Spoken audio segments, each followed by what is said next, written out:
최근 한국은행의 깊은 복도 끝에서 아주 의미심장하고도 서늘한 발표가 흘러나왔습니다. 이름하여 긴급 여신 지원 체계입니다. 경제 용어의 딱딱한 껍질을 벗겨내면 핵심은 단 하나로 귀결됩니다.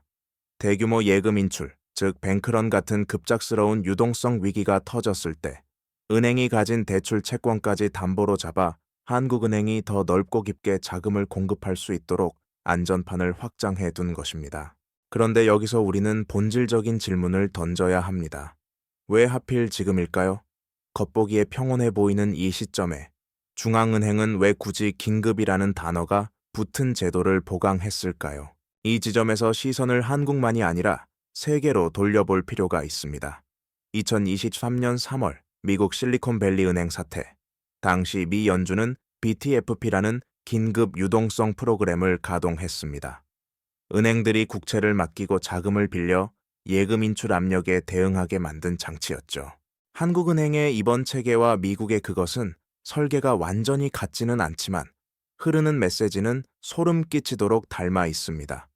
디지털 시대에는 소문이 번지는 속도와 자금이 빠져나가는 속도가 통제를 벗어났기 때문에 위기가 터진 뒤 수습하는 것이 아니라 위기가 닥치기 전 안전장치를 미리 깔아두어야 한다는 절박함입니다. 자, 진실은 어디에 있을까요? 한국은행의 이 발표는 다가올 거대한 위기의 전조 현상일까요? 아니면 디지털 금융이라는 괴물에 대비하는 글로벌 표준형 방패일까요? 이번 영상에서는 이 발표를 둘러싼 냉혹한 시각을 파고들어 우리가 놓치고 있는 진짜 위험과 그 이면의 의미를 낱낱이 파헤쳐 보겠습니다. 한국은행이 왜 이 시점에 뱅크런이라는 단어를 다시금 우리 뇌리에 각인시켰는지 그 공포의 실체를 추적해 보겠습니다. 2023년 3월 미국 금융의 심장부에서 전 세계를 경악게 한 사건이 터졌습니다. 바로 실리콘밸리 은행 SVB의 파산 사태입니다. 우리가 흔히 뱅크런이라는 단어를 들었을 때 머릿속에 그리는 장면은 대공황 시절의 흑백 영화와 닮아 있습니다. 화난 사람들이 은행 문을 부술듯 두드리며 내 돈을 내놓으라고 고성을 지르는 혼란스러운 아수라장 말입니다. 하지만 SVB의 종말은 소름 끼칠 정도로 고요했고 그 정적만큼이나 파괴적이었습니다. 당시 은행 앞에는 긴 줄도 성난 군중도 없었습니다. 모든 것은 사람들의 주머니 속 차가운 스마트폰 화면 위에서 신속하게 이루어졌습니다. 데이터를 보면 그 공포의 무게가 실감납니다. 2023년 3월 9일 단 하루 만에 인출을 요구한 예금액은 무려 420억 달러, 우리 돈으로 약 55조 원에 달했습니다. 은행 전체 예금의 85%가 단 24시간 만에 증발해버린 것입니다. 인류 금융 역사상 가장 빠르고 효율적인 파산이었습니다. 이것이 가능했던 이유는 명확합니다. 바로 디지털이라는 이름의 가속도입니다. 과거의 뱅크런이 댐의 작은 균열에서 물이 조금씩 새어나오며 대피할 시간을 주었던 재난이었다면 SVB가 겪은 디지털 뱅크런은 스마트폰 터치 한 번으로 댐의 수문 전체가 일시에 열려버리는 것과 같았습니다. 물리적 거리가 소멸하고 정보의 확산이 빛의 속도로 이루어지는 시대, 우리가 믿어온 금융 시스템의 방어벽은 한순간에 무력해졌습니다. 보이지 않는 곳에서 소리 없이 진행되는 이 붕괴는 현대 금융이 얼마나 깨지기 쉬운 유리판 위에 서 있는지를 증명하는 서늘한 기록이 되었습니다. 대한민국은 전 세계에서 가장 촘촘하게 연결된 초연결 사회입니다. 우리는 이를 IT 강국의 자부심이라 불러왔지만 금융위기라는 안경을 쓰고 바라보면 이는 역설적으로 가장 치명적인 약점이 됩니다. 2025년 현재 대한민국의 성인 스마트폰 보급률은 99%에 달하며 전체 뱅킹 거래 중 비대면 채널이 차지하는 비중은 이미 85%를 넘어섰습니다. 전 국민이 사용하는 카카오톡의 월간 활성 사용자 수는 5천만 명을 상회합니다. 이는 단순한 숫자가 아닙니다. 위기의 신호가 감지되는 순간 5천만 명의 불안이 단 몇 초 만에 동기화될 수 있다는 뜻입니다. 과거의 위기는 정보가 전달되고 사람들이 은행으로 달려가는 물리적 시간이라는 필터가 있었습니다. 하지만 지금은 다릅니다. 누군가 던진 확인되지 않은 소문 한 줄이 단체 채팅방을 타고 번지면 수조 원의 자금이 손가락 터치 몇 번으로 순간 이동하듯 빠져나갑니다. 실시간 결제 시스템이 가장 잘 구축된 나라일수록 돈이 증발하는 속도 역시 세계에서 가장 빠를 수밖에 없는 구조입니다. 한국은행이 이번 발표에서 금융의 디지털 전환 가속화를 굳이 명시한 이유는 바로 이 지점에 있습니다. 우리는 이미 2022년과 2023년 특정 금융 앱의 일시적인 접속 장애나 작은 괴담만으로도 얼마나 쉽게 시장이 동요하는지 목격한 바 있습니다. 정보의 확산 속도가 은행의 대응 속도를 압도하는 이 기이한 전장에서 전통적인 방어 방식은 더 이상 유효하지 않습니다. 대한민국은 지금 디지털 뱅크런이라는 새로운 괴물이 가장 빠르고 강력하게 날뛸 수 있는 최적의 환경을 갖추고 있습니다. 이것이 바로 우리가 지금 느끼는 이 막연한 불안의 실체이자 중앙은행이 서둘러 안전판을 넓힌 진짜 이유입니다. 우리는 한국은행이 왜 디지털 뱅크런이라는 보이지 않는 괴물에 대비해 이토록 강력한 방패를 서둘러 구축했는지 그 배경을 보았습니다. 하지만 우리가 직시해야 할 더 냉혹한 진실은 이 조치가 단순히 미래를 향한 예방주사가 아닐 수도 있다는 점입니다. 어쩌면 지금 우리 경제 내부의 가장 약한 고리가 이미 비명을 지르고 있다는 위험 신호일지도 모릅니다. 2025년 12월 현재 한국 경제는 마치 세 방향에서 동시에 조여오는 거대한 압박에 시달리고 있습니다. 바로 살인적인 고환율, 한계에 다다른 고부채, 그리고 이 둘이 결합해 만들어내는 신용경색입니다. 첫 번째 위협의 축은 1480원 선을 위태롭게 넘나드는 고환율입니다. 이것은 단순한 숫자의 변동이 아니라 한국 경제의 기초 체력이 달러라는 기축통화의 중력에 끌려가고 있다는 증거입니다. 미국과 한국의 금리 격차가 구조적으로 고착화되면서 시장의 자금은 더 높은 수익과 안전을 보장하는 미국으로 썰물처럼 빠져나갔습니다. 원화 가치가 떨어지면 수입 물가가 치솟고 이는 다시 서민의 장바구니를 파괴하는 악순환으로 이어집니다. 여기에 두 번째 축인 고부채가 우리 어깨를 짓누릅니다. 가계부채라는 짐을 진 채 가파른 금리 인상의 언덕을 오르는 우리 모습은 한 걸음만 삐끗해도 청일 낭떠러지로 추락할 것 같은 위태로운 산행과 같습니다. 벌어들인 소득의 대부분을 이자 갚는 데 쏟아부어야 하는 상황에서 소비는 이미 얼어붙었습니다. 마지막 꼭지점인 신용경색은 경제의 혈관을 막고 있습니다. 2022년 레고랜드 사태 이후 골마 터진 부동산 PF의 상처는 여전히 아물지 않았고 금융기관들은 위험을 피하기 위해 돈줄을 죄기 시작했습니다. 밖으로는 달러가 빠져나가고 안으로는 빚폭탄이 카운트다운을 시작했으며 경제의 혈액인 돈의 흐름마저 멈춰버린 상황. 이것이 바로 우리가 서 있는 2025년 한국 경제의 민낯입니다. 아이러니하게도 이 위태로운 한국 경제에 아주 작은 숨구멍을 트이워주는 소식이 저 멀리 태평양 건너에서 들려오고 있습니다. 놀랍게도 그건 바로 세계 최강 대국 미국의 경기가 조금씩 식어가고 있다는 신호입니다.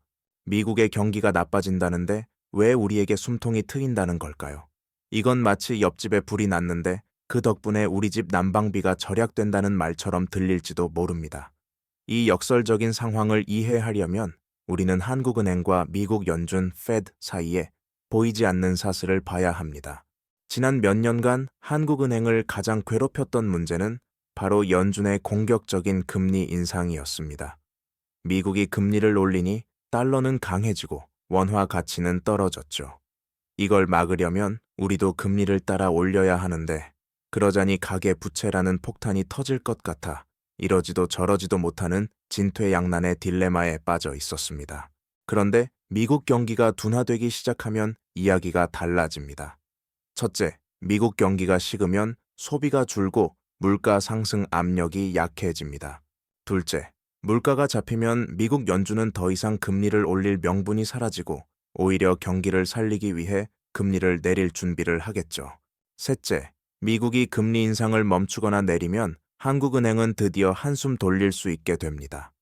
무리하게 금리를 올려 가계 부채를 터뜨릴 위험을 감수하지 않아도 되는 귀중한 시간을 벌게 되는 겁니다. 실제로 데이터를 보면 그 신호는 명확합니다. 2025년 11월 미국의 실물 경기를 보여주는 가장 중요한 지표인 ISM 제조업 지수는 48.1을 기록했습니다. 50을 기준으로 그보다 낮으면 경기 위축을 의미하는데 거대한 거인 미국이 여전히 위축 국면에서 벗어나지 못하고 있다는 뜻입니다. 바로 이것이 지금 한국 경제가 누리는 역설적인 희망의 정체입니다. 미국의 기침 소리가 들려오니 금리 인상이라는 목줄을 당기던 연준의 손에 힘이 풀리고 그 덕분에 우리가 잠시 숨을 고를 여유를 얻게 된 셈입니다. 하지만 여러분, 우리가 느끼는 이 안도감은 어디까지나 찰나의 평화일 뿐입니다. 미국이 기침을 하면 한국은 독감에 걸린다는 오래된 격언은 지금 이 순간에도 유효합니다. 우리가 지금 미국의 기침 소리에 안도하고 있는 이유는 그것이 금리 인하라는 선물을 가져다 줄 것이라는 기대 때문이지만 만약 이 기침이 단순한 감기를 넘어 심각한 폐렴의 시작이라면 이야기는 180도 달라집니다. 미국의 경기 둔화가 본격적인 침체로 이어진다면 수출로 먹고 사는 대한민국 경제에는 그야말로 직격탄이 날아오게 됩니다. 데이터는 우리가 처한 위험의 깊이를 증명합니다.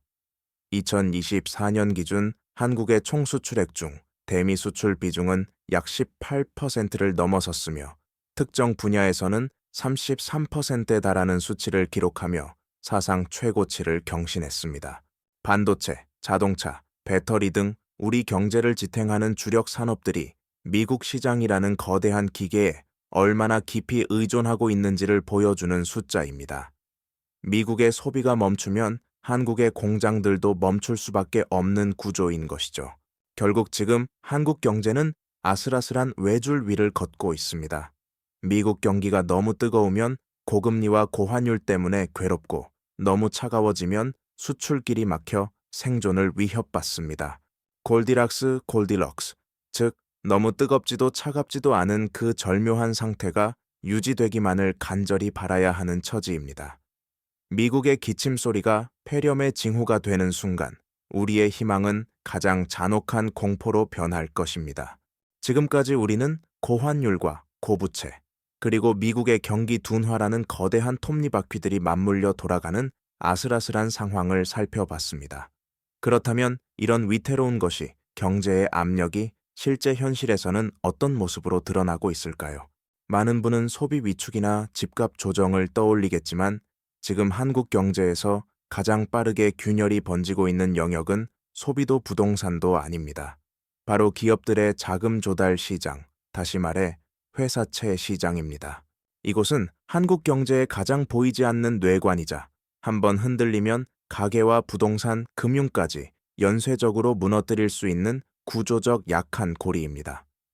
2022년 레고랜드 사태 이후 회사채와 CP 시장은 미국의 고금리와 PF 부실 리스크가 겹치며 지금까지도 완전히 정상화되지 못했습니다.